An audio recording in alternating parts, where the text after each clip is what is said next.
Well, good evening, everybody, and welcome to this virtual town hall. My name is Ken Balbuena, and I'm running for Braddock District Supervisor in a special election that's on December 9th. Super excited to have many of you joining me, and I know that the numbers are just going to go up as we go ahead and get started.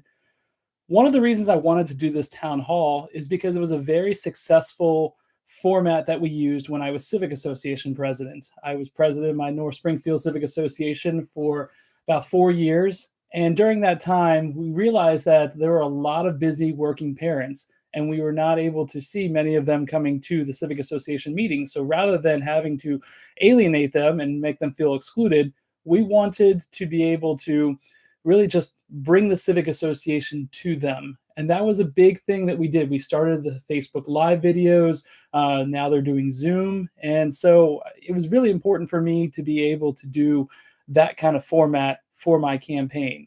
I can't always make it out to where you are. You all have busy lives. You can't always make it out to my events. So this is just another way for me to be able to connect with the voters, connect with constituents, and that is what's important to me. My campaign priority, my slogan is not only just words, but it is actually a promise to you to put people before politics. My civic association background really is what allows me to be able to connect with people. So with that said, I want to tell you a little bit about myself, and then I'll tell you a little bit about some of my priorities, and then we can talk a little bit about what questions you might have. As for me, I moved into the Fairfax County in 2003, moved into the Braddock District in 2012, and I wanted to make the neighborhood in North Springfield as good as it could be for my kids. My youngest daughter was, or my oldest daughter, I should say, was 3 years old at the time. My youngest daughter was maybe about, well, she wasn't even born yet. She was still in my wife's womb. And I remember when I was a child that my mom petitioned the entire street to see how they can get new street lights. I grew up in Norfolk, Virginia, and I had, just one street light on my street. And I liked to ride my bike a lot, and it was getting dark, and my mom didn't want me to get hit. So school safety, or rather I should say safety, for me was a huge priority for her. And so what she ended up doing, she found out how to get streetlights installed. She petitioned every single house on that street, and then eventually ended up getting 4 streetlights total on the street instead of just the one that we had. And I always remembered that. And I wanted my kids to have, the same safe neighborhood. And so I wanted to get active and involved in my community. I became Civic Association president eventually. Then I became, PTA president. I've been on the pool board. And as my girls got a little bit older, I started branching out and trying to take some county-wide positions. I was appointed by both Republicans and Democrats. John Cook appointed me to the board of Visit Fairfax. I also had Sharon Bulova had appointed me to the board of the Barbara Verone Volunteer Award Selection Committee. And Chairman McKay continued that appointment when he became chairman. Megan McLaughlin, who is a school board member for the Braddock District, appointed me as the representative for Braddock District to the Adult and Community Education Advisory Committee. And I served in that capacity for 4 years. 3 of those 4 years, I ended up chairing the committee. I also did a couple of other different things. I was asked by Supervisor Walkinshaw to be part of the Consolidated Community Funding Pool Selection Advisory Committee. And then I was also asked by Sharon Bulova to be part of the Future of Lake Accotink Task Force. And out of all of the committee members, or out of all of the candidates that are running in this race, I am the only person that served on that Future of Lake Accotink Task Force. And I was very, very proud of it because Lake Accotink is in my backyard.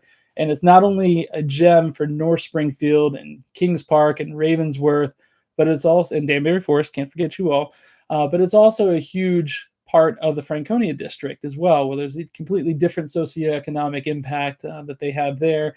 And we've got 3 Title I schools that are within walking distance of Lake Accotink. So it's a huge priority. But one of the reasons why I'm running, and I do want to share that with everyone, is on December 13th, 2017, I survived a ruptured brain aneurysm. And if you're not familiar with brain aneurysms, essentially think about your blood vessel as like a balloon, and it just blows up and blows up and blows up, and eventually it's just going to pop. So I had a lot of brain bleeding, and essentially you either survive or you don't. It's like a 50% mortality rate. And there's a whole other discussion that I can go into from the faith-based aspect of that. But as I was laying in the hospital for 2.5 weeks, I started thinking about, what am I called to do in this life? Why did I survive? And for me, it became clear that I was called to something greater in this life, and that is to be a person of service. And so I decided that, hey, when the timing is right, I want to run for Braddock District Supervisor. I have a master's of public administration. I have a specialization within state and local government. And so for me, I really, really love local government. And there is no other office that I would like to seek more than Braddock District Supervisor. I have no intentions of moving to anywhere else. I don't want to be part of Congress. I don't want to be part of the state legislature.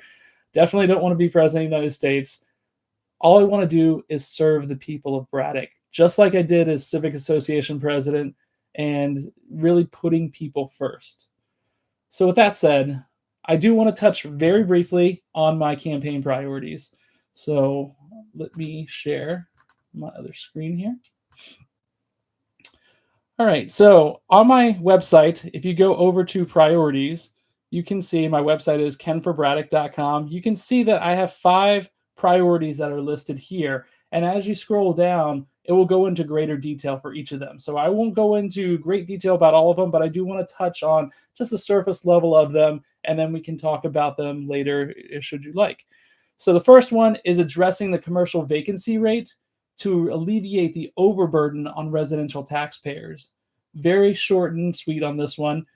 As the commercial property vacancies are going up, the value of the land is going down, and therefore the county is losing money. And to make up the difference, the county often will pass it off to residential taxpayers, either in the forms of increased assessments or increased tax rates, or in some cases, you're having both of them. And I've found when I'm knocking on these doors during the campaign that so many people, unfortunately, are telling me that they just can't afford to live in Fairfax County anymore. And they're thinking about moving on. And we want to make Fairfax County a place where you can live, work, play, and stay. So it's not just about the commercial properties. Ultimately, this priority is about making Fairfax County affordable and having a place where you can call home for as long as you would like, and not as long as you feel like you can afford here. Second priority, we touched on a little bit. It's advancing key projects within the Braddock District, preserving Lake Accoteek. As I mentioned, it is a jewel that's shared by multiple different communities of different socioeconomic backgrounds. But the second piece there is Braddock Road and fixing Braddock Road. There have been plans where people have talked about fixing it for a very, very long time. But unfortunately, it's only been talked about. It's time to actually start taking action on that and to have those roads improved, have those intersections improved that they've talked about.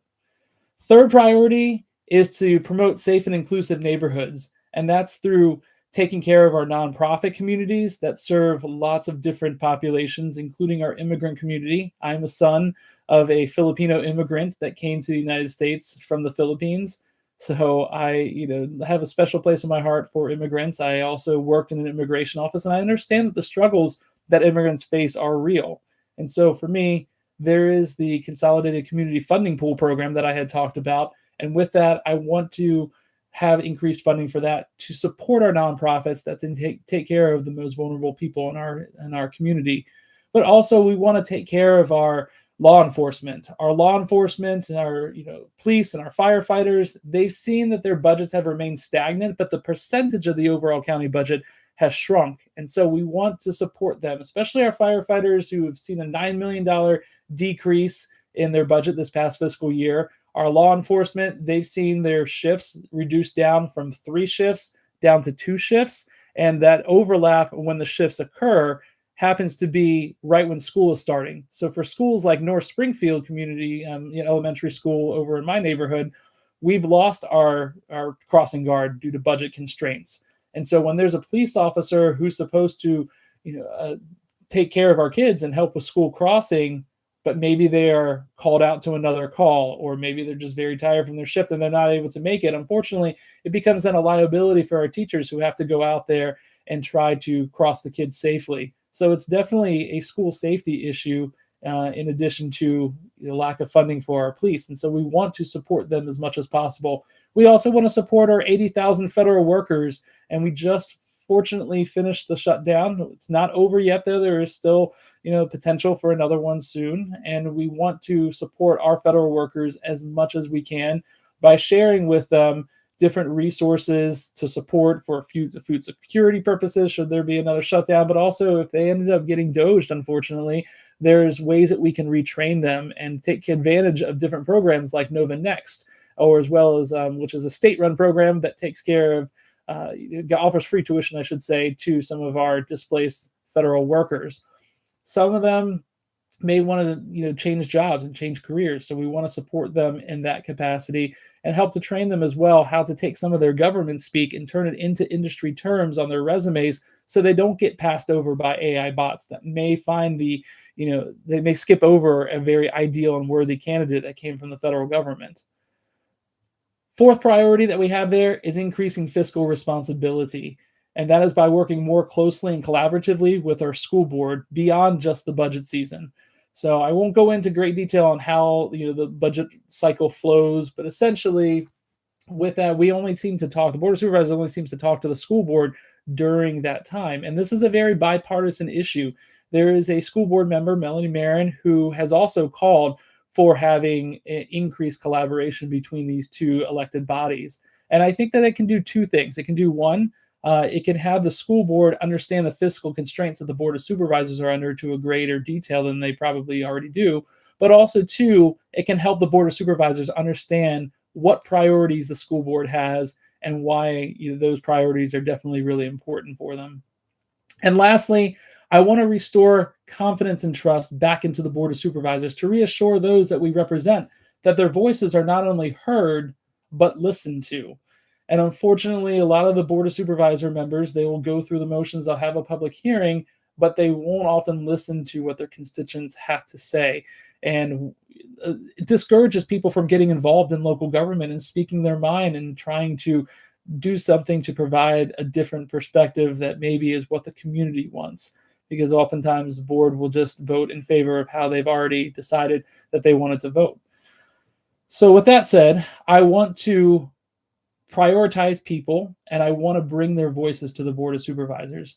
I may end up, that's a good question. There's a question here, how do I plan to restore trust and any actionable steps that I can take? So I commit to you that as Braddock District Supervisor, one of the things that I would do is I would take a motion. I would make a motion based off of the residents' input that they have, and I'll say, I move that we do this, and this is what I've heard from the residents. They believe this way, and I think this has got value to it. If I disagree with some of the things that I hear from my constituents, one thing I will do, though, I will say also, I'm voting in favor of this. These are the reasons why. However, I have also heard from my constituents X, Y, and Z. So I promise to bring your voice to the Board of Supervisors, whether it is something that I agree with and I can support and I get behind, and it becomes a policy that I would like to see, and because that's what I hear from some of my residents. But I also will be sure to represent the dissenting voices as well from something I may not support, but I still think that it's important that it is heard and brought before the entire Board of Supervisors. That way they can hear alternate perspectives. Right now, there's oftentimes a very lopsided representation on the Board of Supervisors, and there may be some alternate perspectives, and the person who makes that motion will not get a second, and unfortunately there is then no debate, and so it only becomes discussions about one thing. And now we see with a single party system, there does tend to be very just common complaints about affordability being one. And so I am committed to working across the aisle. I have been very bipartisan. I can promote different ways of thinking, but I can also find ways to build collaborations and build bridges and not put politics in the way. I promise to put people before politics.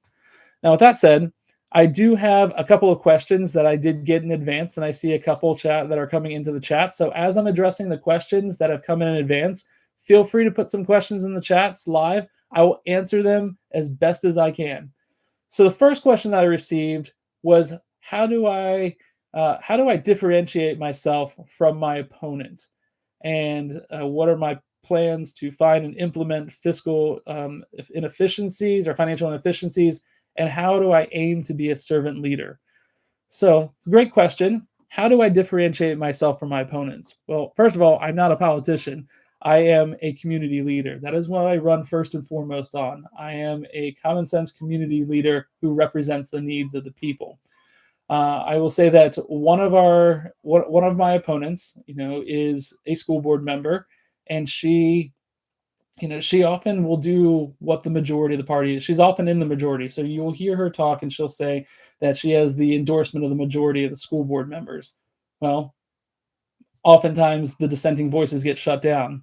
If you look at like the last budget discussion that they had, they wanted to have budget amendments, and the budget amendments were shut down, and they voted only on the budget that they were received, and they were given the budget less than 48 hours in advance of the vote on it. And now the school board, they have their own rules where 48 hours is the limit that you have to review items, to have some pushback that you might have on some of the pieces. But that was something that she wanted to push through. So I would say a differentiator is that she focuses a lot on politics. When you listen to her video when she announced her campaign, she said, "More than anything, I'm a proud Democrat." And what she should have said, in my opinion, is, "More than anything, I am proud to represent all the people of the Braddock District as a school board member."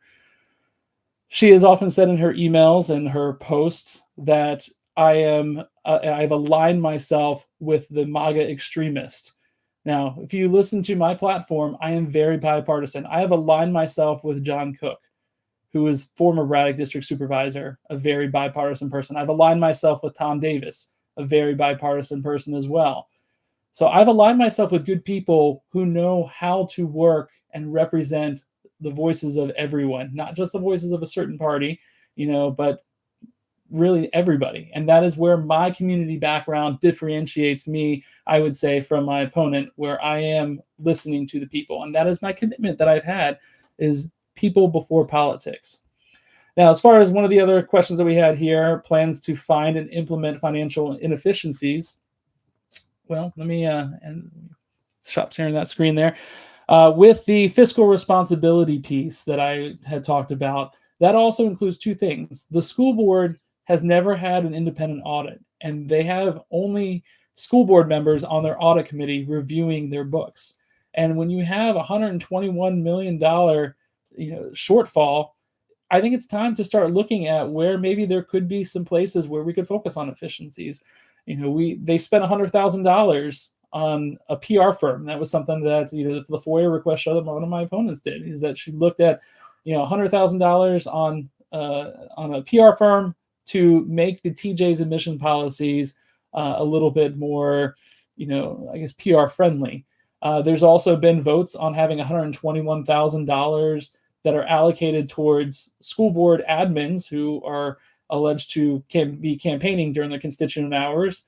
And there's also $121,000 for bodyguards, each making $121,000 for the superintendent. And so whether that part was right or wrong, bottom line is that there's a history now that we're seeing where funding from the school board is being taken out of the classroom. And that is something I want to explore. And I would love to see an independent auditor show where we can find ways to put money back in the classroom so teachers aren't having to go and buy school supplies for their kids because they can't afford to have it. Where we can afford to have 3 teachers maybe in a grade level rather than getting reduced down to 2 because of budget reasons, which is something that did happen in North Springfield this year for the 5th grade.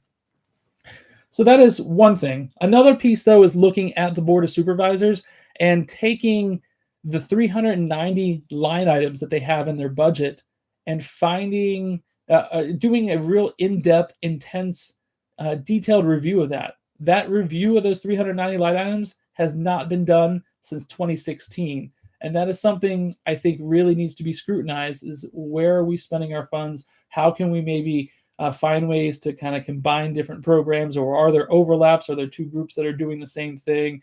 How are we spending our money? Are we being representative and being good stewards of the people's tax revenue?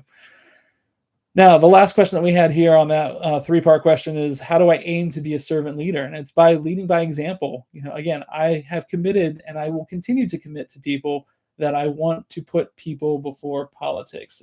I know for some people who have been to a lot of my events, you hear me say that a lot. That is my commitment. I commit to representing people's needs and serving the people and being that listening voice that can represent them well. Not only represent people of a certain party, but people of all backgrounds, ages, and ethnicities. Taking care of the immigrant community, as I mentioned. All right, we have another question here. This one here is, how do we plan to keep young women safe in bathrooms and locker rooms? That one, I did address that in a previous town hall or a previous debate that we had. It was a candidates forum. So I would refer people to look at my YouTube channel. You all are here on my YouTube channel, and take a look at my answer for that video there. I will say that there is a delicate balance between caring for people from our trans community and treating them with dignity and respect. And there's also care and caution that needs to be had from school safety issues, and making sure that all people are safe, and not only not only people who are in a certain segment of our population, but you balance all of the different things. Now, from this particular incident where we talked about it in the debate and the candidates forum, that one I brought up specifically about West Springfield, and there is a whole issue about that. You can take a look at that issue. You can Google it, but the reports were saying that for all intents and purposes, that they believe that it was a boy that was in a girl's locker room who was just staring at girls on multiple occasions, and they were bogged down by policy trying to find out whether the boy had a right to be in there. And again, as I said previously, I'm not misgendering this particular individual. That is what the school reports that were in reference in the lawsuit have said. They have identified this individual as a male. So that said, I will refer you back to my other video where you can hear some greater comments that I had, some more detailed comments on that. All right, last question that I had here in advance was, how does my campaign spending compare to my opponents? Well, as you know, campaigns are not cheap. I found that out kind of the hard way. There's just a lot of surprises that I had when it came to campaign finances. And I will say that there are financial reports that we have to file.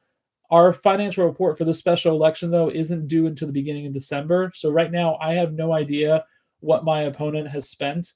I don't believe that the other opponent that's here, Kerry Campbell, I don't believe that he has spent very much. I think just a couple of yard signs and some business cards. As for my other opponent, the school board member, Rachna Sizemore Heiser, she said when she announced that she came in with $50,000, and then when she won her nomination or her endorsement from her party, she also said that she used everything that she had against me or against her primary opponents, and so she needed to fundraise so that way she could take on her opponent, who has aligned himself with MAGA extremists. So again, if she was very confident that she could have run, she should have spent her money a little bit more wisely, in my opinion, and not let it all go to waste on the primaries. So that said, I have no idea how much she spent, but if you go based on what her record has said, she spent at least $50,000.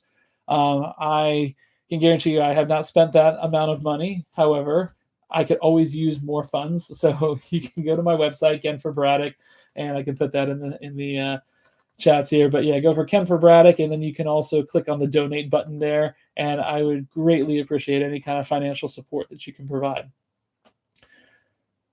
All right, there's a question here in the chat from Laura. So there are more Democrats in this area than Republicans. How do you plan to attract those voters? So it's a fair question.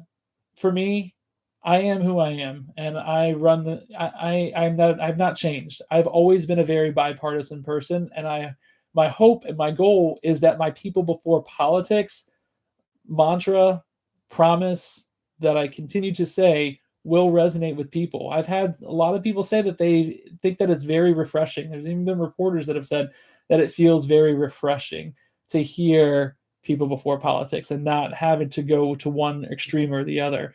And that's my hope, is that I'm able to appeal to moderate voters, because I think that's what we need in Fairfax County. We should not be a divisive county. We should not be divisive even as a nation. We should be one people. We should be taking care of one another.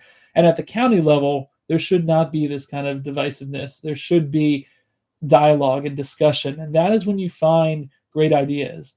I've often quoted John Maxwell. John Maxwell is a great leadership guru, and he says that, and I'm paraphrasing here, your best idea is not your best idea.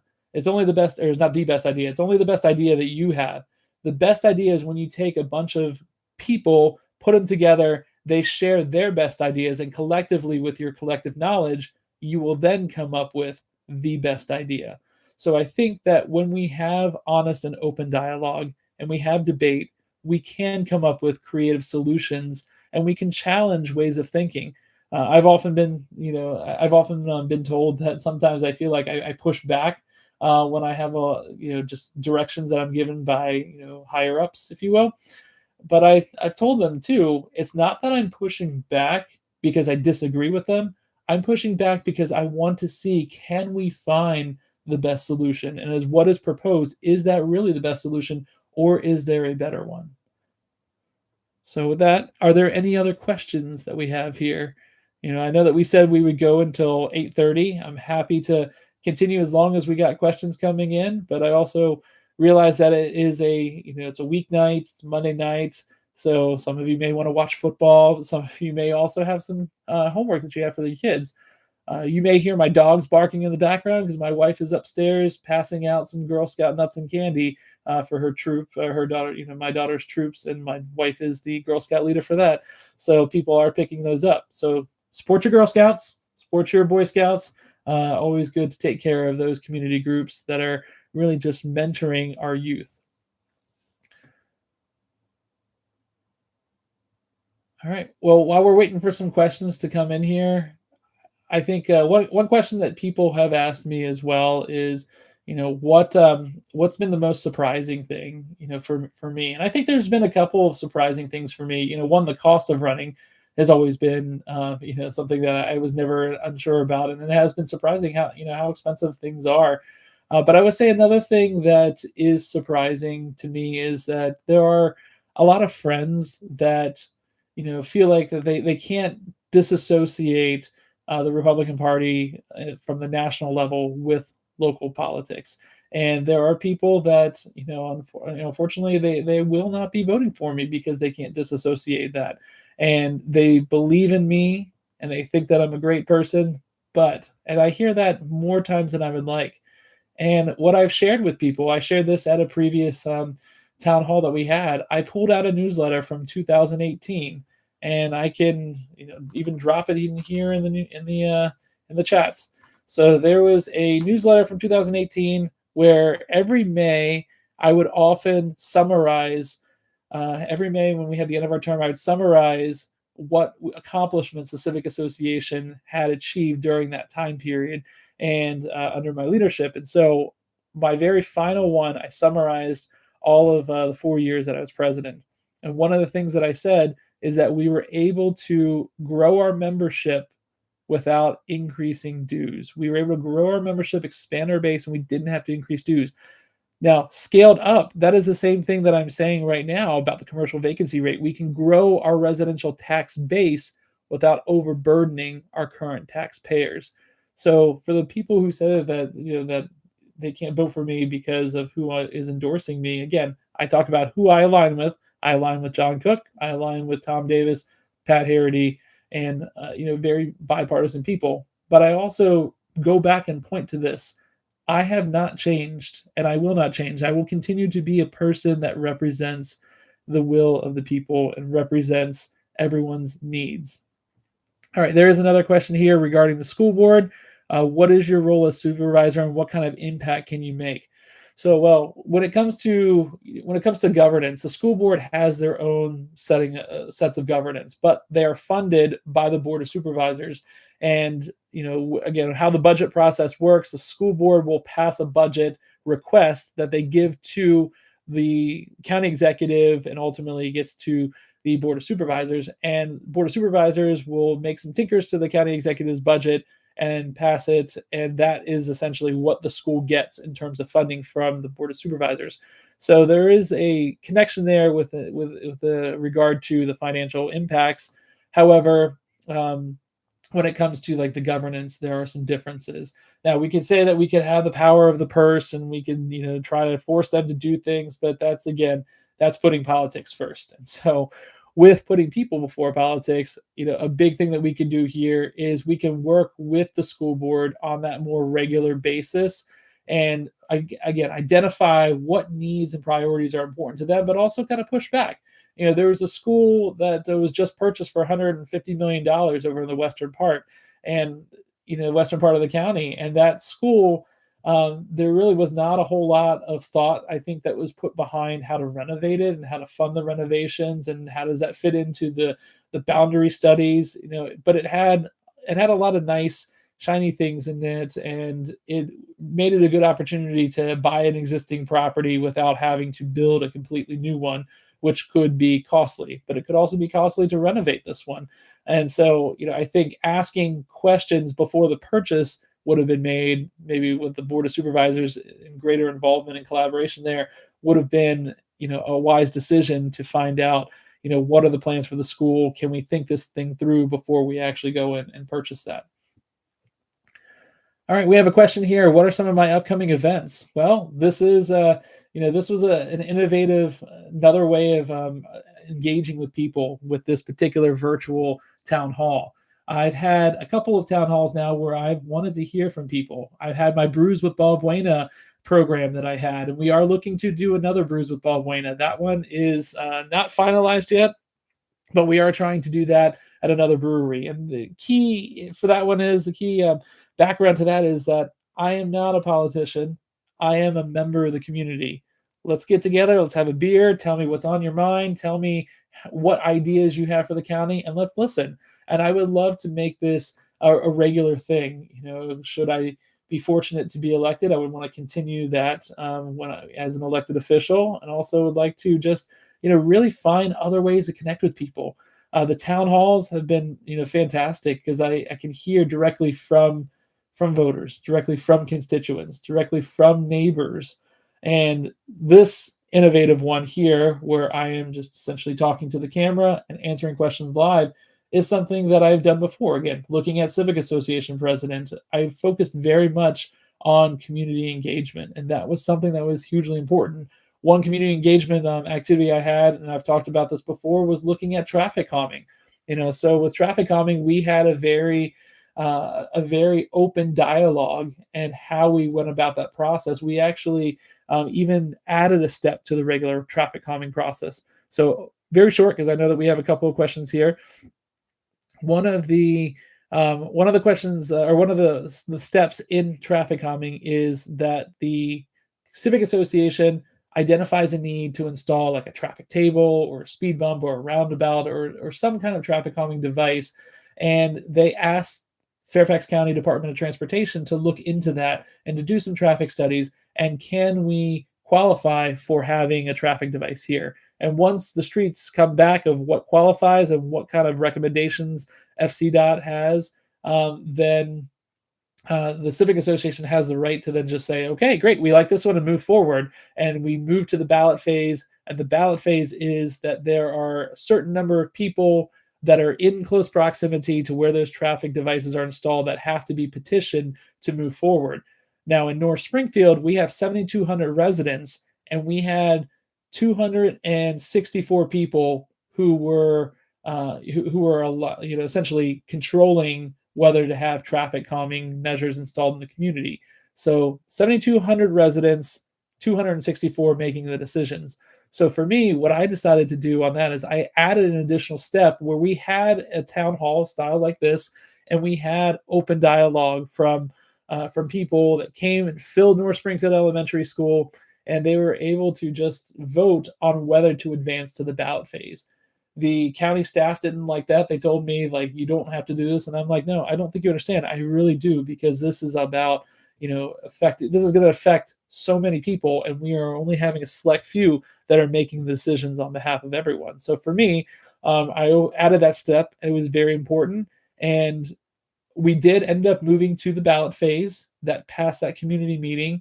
And we unfortunately fell a little short. We fell 4 votes short of having traffic devices installed in our community.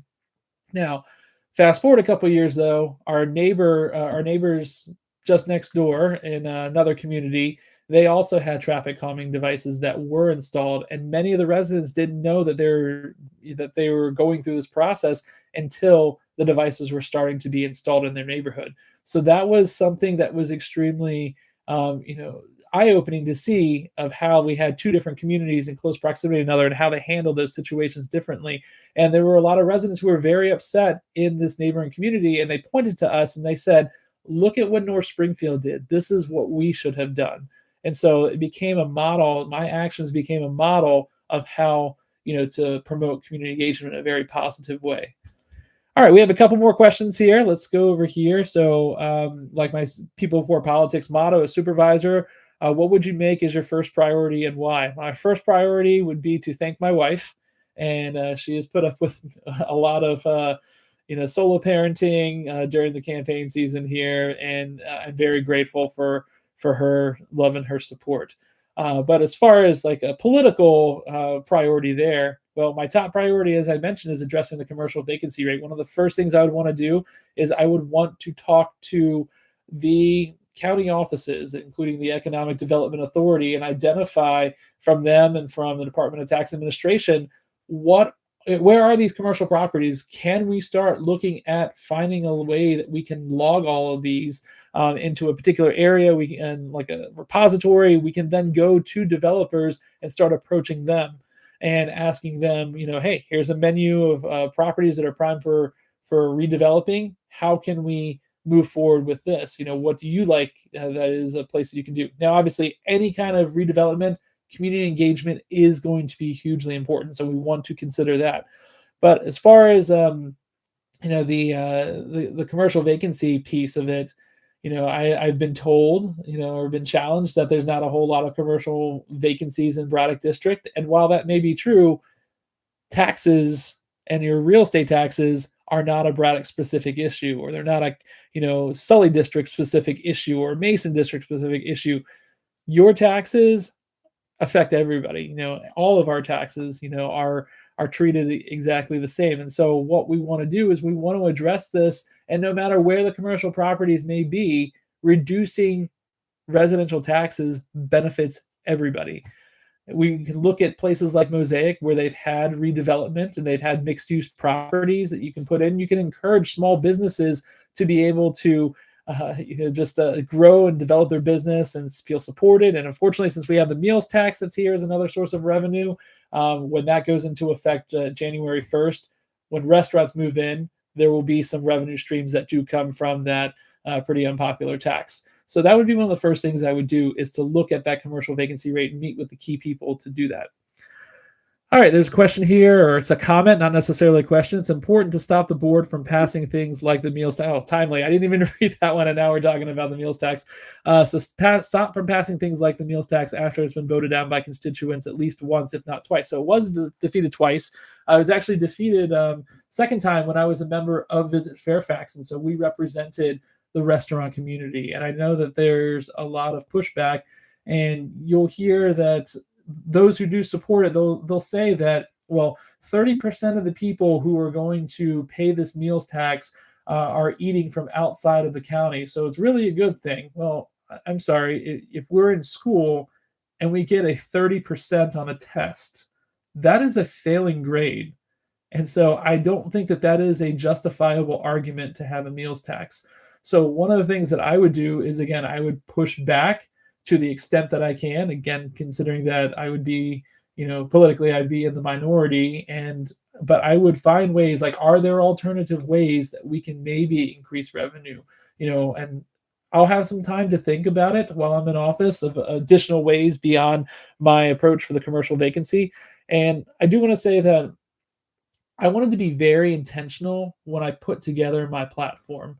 My platform is based off of listening to dozens of community leaders that I had interviews with, civic association presidents, pool presidents, listening to what their priorities were. And I started off the conversation before I even announced that I emailed them all and I said, hey, I'm former civic association president. I'm looking to take on a greater role in Fairfax County. Can we spend some time and talk about what are issues that are important to your community? And so I listened to residents. I listened to hours of public testimony and public hearings, particularly around the budget season.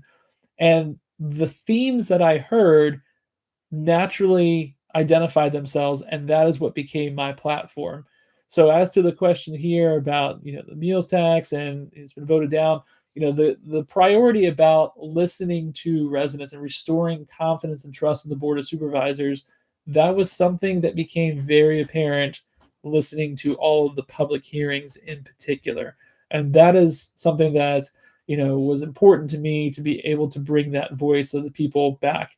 And so when I was on Visit Fairfax, and I promise there's a connection to this, but when I was on Visit Fairfax and we voted down the meals tax, that was something that was hugely, considered to be a win. The Board of Supervisors lobbied the General Assembly to allow Fairfax County to create a tax, therefore bypassing the people. And again, justifying it with the argument that 30% of the people will pay for it from outside of the county. But again, you get a 30% on a test, you have failed. And that is a failing argument. All right, we have another question here. Can you give an example of local issues that you would approach in a very bipartisan way? Sure. So I would say that the consolidated community funding pool and well, my entire third priority, promoting safe and inclusive neighborhoods, that one is a very bipartisan issue. So I think again, since I started about the consolidated community funding pool, I believe taking care of our nonprofits is in the best interest and rather than trying to create a new government office or trying to create just a way of taking care of them that is funded by Fairfax County government and run by Fairfax County government.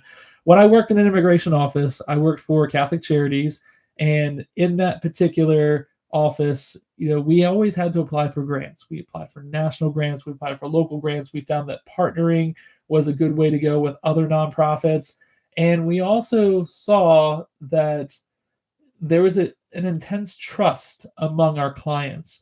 We had a lot of people who were from El Salvador, they were from Bolivia, Peru, those were the big ones, but they were also from Ghana and they were from Haiti. And so we had a wide range. Oh, I can't forget, we also had Afghans that had just fled from Afghanistan in a war-torn country.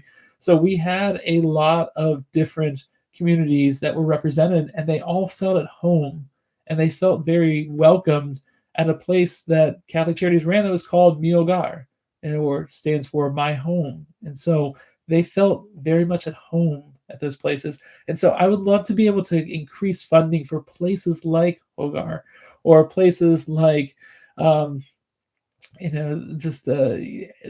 Virginia Family Services, many other different types of communities that have applied for grants. Belong. That is I would probably have to recuse myself on that because I am on the board of Belong, which is a very worthy nonprofit that focuses on mentorship, and actually have a board meeting tomorrow for Belong because I still am doing my community service in addition to campaigning. So that is something that's there. But yeah, I think that would be a very bipartisan thing, is focusing on that. Focusing on our law enforcement, that is another bipartisan issue. Law enforcement and firefighters literally save us in life and death situations. And when we have our law enforcement officers where they are forced to work longer hours, where they, there's so many things that are going on with our law enforcement right now. I don't quite have the time since we only have 15 minutes left here to get into some other details, but our law enforcement are facing reductions in things. We definitely want to take care of them. That is a very bipartisan thing. And it was interesting when I went to a citizens advisory council, or CAC, Citizens Advisory Council for the West Springfield station. There were two officers there that were from the motor squad or motor division, so they ride motorcycles. But in the wintertime, sometimes the road conditions are not optimal for motorcycles. So they have to then find cars that they can patrol in. Now, the cars that the motor division gets, though, tend to be the leftover cars or the cars that the patrol division don't really want. And so these cars are not in the best shape. And so that was a big need that they identified, is getting new cars for the motor division so that way they can still be able to perform their jobs whenever possible. So it's a very bipartisan issue, taking care of our police and firefighters. Okay, what else do we have here? And what do you think about ending single family zoning?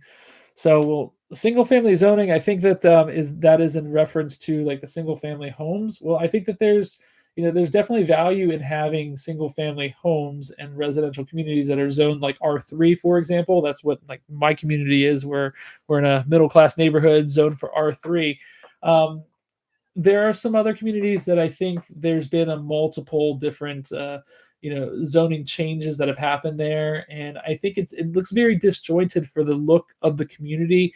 And I think about this one community in Mason District. I'm not going to say the name of the neighborhood, but it's in the Mason District, where inside the neighborhood they have a church, which is good. It's good to have a church embedded into the community, but they also have two different apartment complexes. They have a convenience store, and they also have they have a good neighborhood park. So they were all built at different phases, but then you have a very disjointed look to the community. And when you have that, you can see that there are property values that actually decrease. And I looked at this particular neighborhood and saw that the median income was a little bit different than the rest of the Mason district. So I wasn't comparing it to like the county average, but I was specifically comparing that neighborhood to other places in Mason district. And it was very disproportionately lower. And it just is something to consider, having that. Now, if we are looking and talking about different types of community housing, for example, like having affordable homes that you can put in there, affordable housing is definitely an important aspect. The county has a goal of 10,000 affordable homes by the year 2034. However, I think when you have 100% affordable housing in one particular unit, it may not be the best solution, because while it does help with the housing stock, it does create some additional problems. I've spoken with law enforcement; they've expressed some concerns about some of the 100% affordable housing units. But some of the benefits, though, that when you do offer affordable housing, you can also reduce some of the parking requirements that are there. And so it's called right sizing, is the parking requirement that you have there, where instead of having to have a certain number of spaces for each number of units, you may have some people that take public transportation and they may not need their vehicles there. So you can reduce the amount of parking that's available, and therefore you can build more houses, or you can use a space for green space where you can kind of clean up some of the impermeable surfaces. You can create some tree canopies, which will lower some of the temperature, within Fairfax County as well. So I think that there are some benefits of, offering the mixed use properties where you have the affordable housing and Fixer House. I'm not sure whether I addressed your comment sufficiently, but I hope that perhaps I did. Oh, there is a question here. I'll skip down to her follow-up question, or looks like for her follow-up question about, are you in favor of letting townhouses or fourplexes being built in traditionally single-family neighborhoods? No, I am not in favor of that. There was a story recently that I believe is in the Springfield district, where there was someone who built a 3-story, or they're in the process of building like a 3-story, it almost looks like an apartment complex, McMansion, on top of their existing home. That was actually, there's similar things that happened in the late 90s, early 2000s in my community in North Springfield, where there were a lot of homes that were knocked down and these larger homes that were put up. Something that I had asked the Board of Supervisors to do when I was, or at least to consider, I don't think it really got much traction, but one thing I had asked when I was Civic Association president is, can the civic associations be notified when there are these types of zoning changes that people apply for, and they have public hearings. And I think that is something that I would want to champion as well, and find ways that we can do that to notify the neighborhoods when there are, big changes potentially happening. And one could argue that there is sufficient notification right now. So when you go into a community, or you go into like a shopping center and you see that there's going to be a public hearing, you'll see the big yellow signs that are posted out there, and it has information on there, but it has a lot of lawyer speak on there that you can't really understand. So if you can notify the civic associations and say, hey, FYI, here is a zoning application that you might want to look into, the civic association then can become the mouthpiece to share with their community, hey, there is something you might want to look into. There is a public hearing. We should go and testify for this. So that is something that I would love to be able to see happen as a change, to talk about these kind of larger properties that are going up. All right, and I think that might go into the question I skipped over from Cat Girl. Recently, a single-family home neighborhood, no HOA, add an extremely controversial addition. Yes, I think we had talked about that. So hopefully, Cat Girl, that answers your question, even though I had unfortunately skipped over it to go to Fixer House. All right, and yep, okay. So Cat Girl is talking. Yes, Cat Girl is talking about that one. So Met zone laws. So all right. What other questions do you have for me? And again, it doesn't have, this is a conversation, so it doesn't have to always be about, I mean, it can obviously, and it would be great to have it about like legislative things like this, but it could also be just personal questions. I'm happy to answer anything that you want, that you throw at me. So, and I would love to hear from you too. What do you think about this kind of format? Would you like to see another virtual town hall? Should we have more of these? Would you like to see other members of the Board of Supervisors having these kinds of town halls? Is it's an innovative way? Again, when I was civic association president, we always like to I always like to bring the civic association to the residents. So that was always important to me, to find ways to engage them, no matter how possible. All right. So the question is here: win or lose, do you plan to run again in 2027? That is a conversation that I've had with my wife. So if when I win, we'll say that definitely would like to run in 2027. That is being a member of the Board of Supervisors has been something that I've always wanted to do. So yes, I would absolutely love to continue to run, once elected, as long as it feels right to be in office, and as long as the voters will still appreciate the work that I do and how I represent them. As far as if I were to lose, and do I plan to run in 2027? My wife and I have had, again, discussions about that, and that will be something that I announce officially on election night, should I not prevail here. But the goal is for me to win, because I want to represent the people of Braddock District. I want to bring that community leader spirit and represent your needs. And I also want to be very fiscally responsible. And if I don't win in this particular election, there will be another special election that will cost taxpayer dollars to fill the school board seat of my opponent, who would be the victor, to prompt that. So I definitely don't want to see another special election. I want to be good stewards of our county resources, and a part of being good stewards of our county resources are getting me elected into office. All right.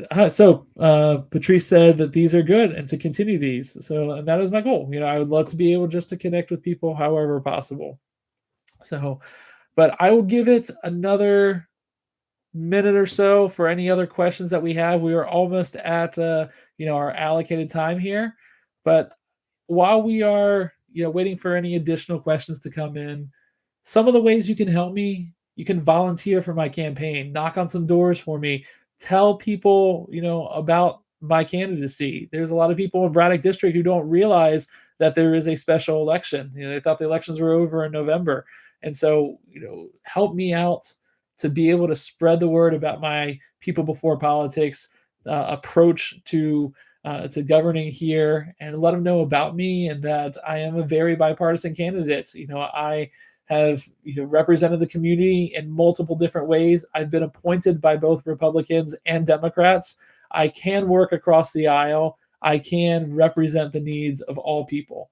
And that is, a reason that I'm running, is that I feel that I am the best candidate for this job. I can represent the needs of all people, not just the select few. All right. Question we have here from Fixer House. What are your ideas to reach the communities that don't know how to utilize their government services? Well, government community outreach is always an important thing.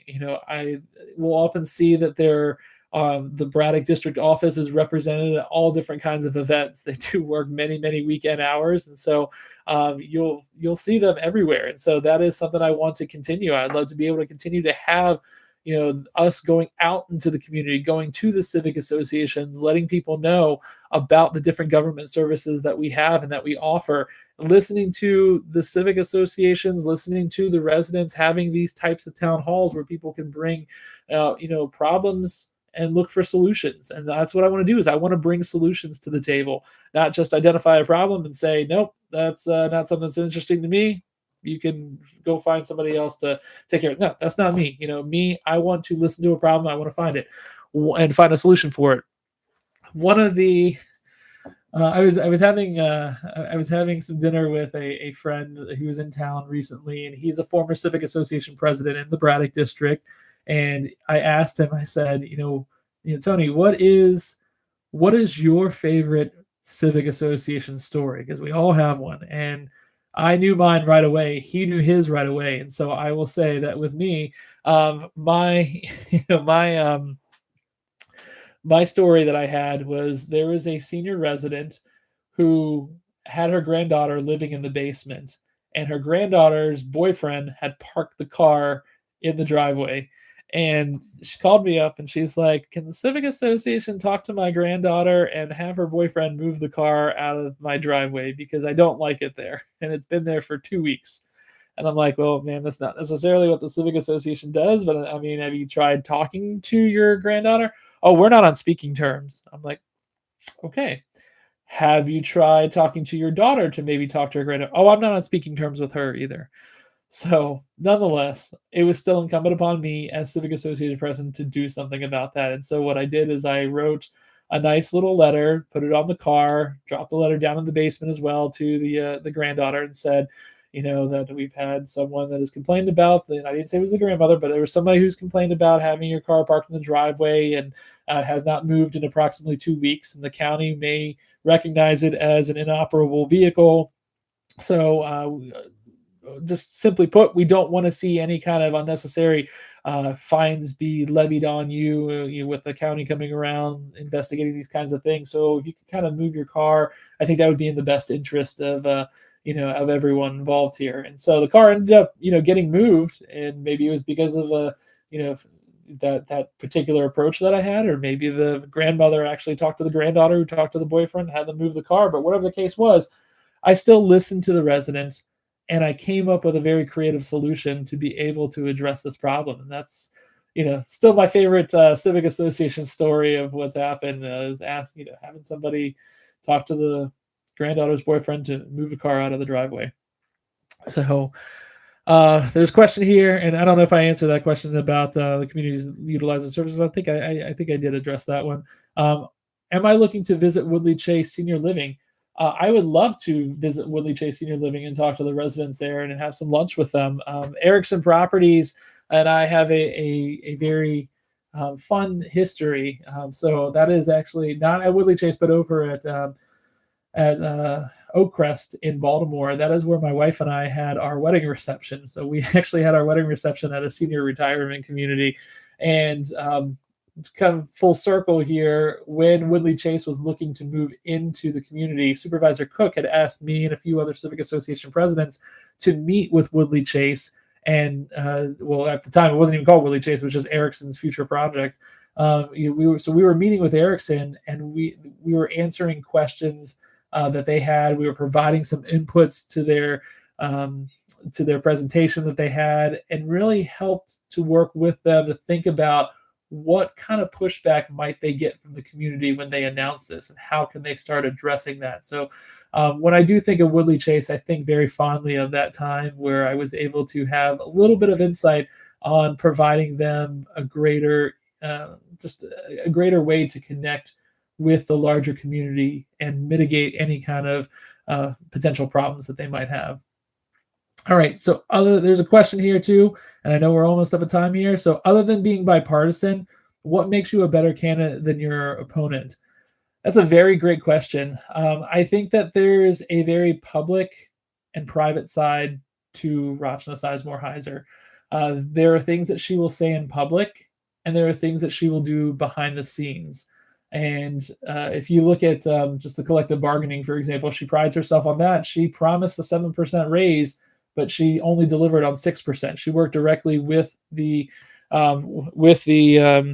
teachers unions, but I think only stopped working with them there. They didn't talk to the board of supervisors, and so she was able to promise them something, but ultimately it was an overpromise and an under-delivering. So I think that happened in some closed meetings there, and those promises were made but not kept. When it comes to a lot of the budget decisions, again, I mentioned earlier about the budget discussion that she was part of the group that ended up just suppressing any kind of amendments that came forward. And one of those amendments that that one of the school board members, Mateo Dunn, wanted to create is he wanted to take some $5 million to hire security guards in the schools. And for those security guards, it cost the same price as I think it was 2 different metal detectors. And they said, they could not, Rachna said that they could not find $5 million in the budget. And 2 weeks later or so, all of a sudden, there was an opportunity to get matching funds from Commonwealth of Virginia to increase some teacher pay, or not just teacher pay, but also educators' pay. But it came with the county having to put in $11 million. So all of a sudden, you couldn't spend $5 million on school security guards, but you could find $11 million somehow. And so I think that there are some things that she does, on the back end, it's not open, it's not transparent. And that is something I greatly value myself on. It's not only the bipartisanship, but it's also letting you know that I am who I am all times. There's no public Ken, there's no private Ken. To quote Barbie, the Barbie movie, I'm just Ken. And that's who I am. So that is, I think, what makes me better, is that what you see is what you get. And I have no hidden agendas. I'm always talking about, things out in the public. And I've actually been in previous jobs, I've actually been told I overshare a little too much because I love giving people context. And context is extremely important, no matter what it is, whether it's a relationship, whether it's a job opportunity, or in this case, whether it's talking to your elected officials. So that I will always be communicative. That is part of my professional background as a marketing and communications professional. And my background as a community leader is to always communicate the needs to people and also just be very open and transparent.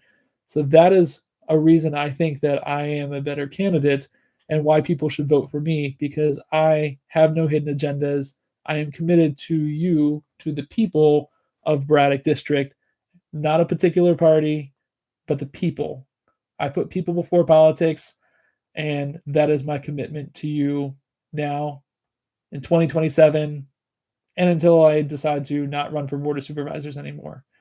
So with that said, I will put my email address here in the chats, and you can always feel free to send me an email. I do look at those, and I respond to each and every one of them individually. It may take me a little bit of time to respond to them, but I do promise that I will respond to you in due time. So with that said, I will go ahead and close out this virtual town hall. I hope that you found it very rewarding and entertaining.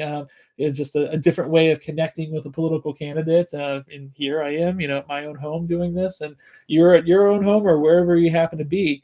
But December 9th is the special election.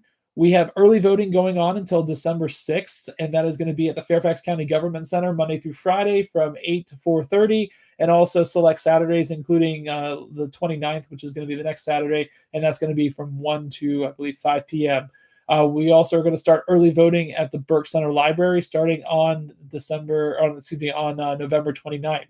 So I don't expect your vote, but I hope to earn your vote. And I hope that you can see that I do put people before politics, and my allegiance is to the people of Braddock District. That is my commitment to you, and that is something that I hope you will believe in me, and I hope that I can earn your vote. So, with that, thank you all so much for joining me tonight, and I hope that you have a fantastic evening. Thanks again, and don't forget to visit my website, kenforbraddock.com.